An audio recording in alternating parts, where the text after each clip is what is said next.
So I don't watch mainstream media. I flick on an odd newspaper. Get, don't get much news at all, really. Not this day and age on such as Facebook. You can Google and see what newspapers come up with. And although it's the Daily Express, I don't know who else is covering it, which is very unreliable. But they're actually stating that May will offer her government, or the government and Corbyn's lot, the Brexit deal on Tuesday, and if it isn't accepted, she'll resign. Yeah? Now I know it's the Express, but these newspapers are famous for putting out what's about to happen, even though there's a tinge of dishonesty in it. At the same time, you've got other newspapers reporting that Boris Johnson has finally given up on being PM. Couldn't trust that fucker as far as you could throw him. And who else has jumped back into the scene? Yeah, wanting to join politics again, and this is reported all over the place.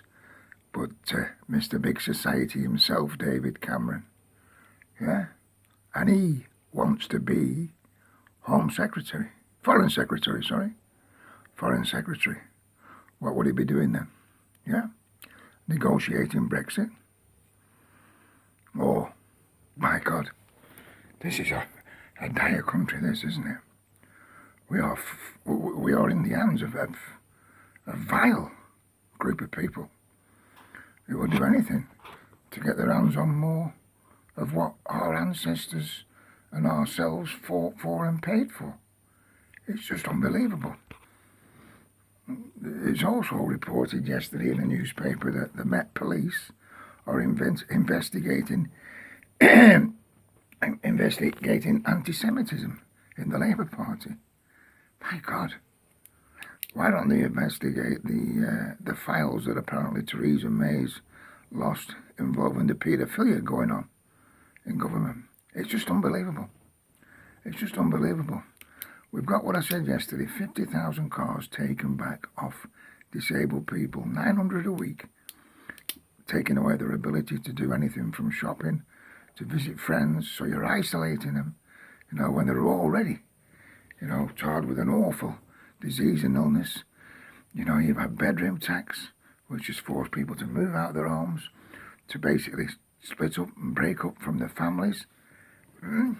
You've had all the houses, all the council houses, sold off to housing associations that began as non-profit making and now private with shareholders. You've got 0-hour contracts on basically nearly every job. What was the comments yesterday regarding this lifting of the tax rate to 12,500, and how that will affect 50% of people in the country. So what they're basically saying is 50% of the people in this country are working for less than 12.5k. Fucking hell, man, you were getting that in 1960. It's unbelievable what's going on there. Young women put into powerful positions in housing associations. I'm witnessing this again, and these are lovely, these people I'm dealing with. But again, young people, young women, put into powerful housing associations, such as the way that crew at Gateway Housing Association were, the likes of Leanne Halliwell, given the power to toss me and my family on the street. Yeah, is this what Dave's Big Society is about? Is this what this is what it's about? It's about having the non-thinking, unintelligent, shall we say, the arse-licking 50% of this world, this country, looking after the 2% at the top, the 3% at the top, while the other 40% of us who thinks we deserve a little bit more, we're left here to, well, we're just being used, abused, and smashed to fucking pieces. I seriously think that the next week in politics, as much as I have no confidence in it whatsoever, there could be a big change in this country. I've had a feeling for a few weeks now that the end game's coming. Just the way that everything from social media is being monitored and well, it's been poisoned with all sorts of news, even on my YouTube. Now, I can't even block these wankers who are on here abusing me every day. Yeah, I can't block them. All you can do, it says, is hide their comments on your channel, and the next minute they pop up again under the same name.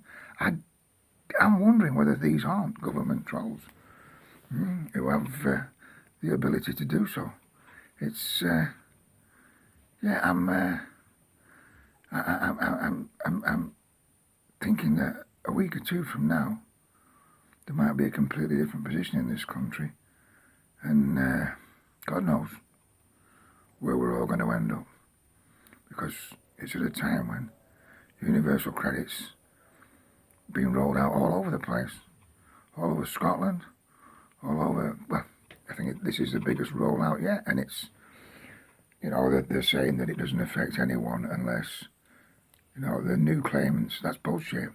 It doesn't affect anyone unless they're actually, their circumstances change, and that can be 1,000 things. I would imagine that could be if your 0-hour contract gave you 15 hours last week and it gives you 20 this week, or gives you 30 next week. I would imagine that would be your circumstances changing, and you would then have to apply for universal credit. We're on the doorstep of, you know, winter, where people need a few quid to put in the eating. We're on the doorstep of Christmas, where it's basically all the children in this country have got to look forward to these days. Yeah, and we know it's pushed down the throats all the time, but what's it going to be like when you can't even afford to put a decent meal on the table at Christmas?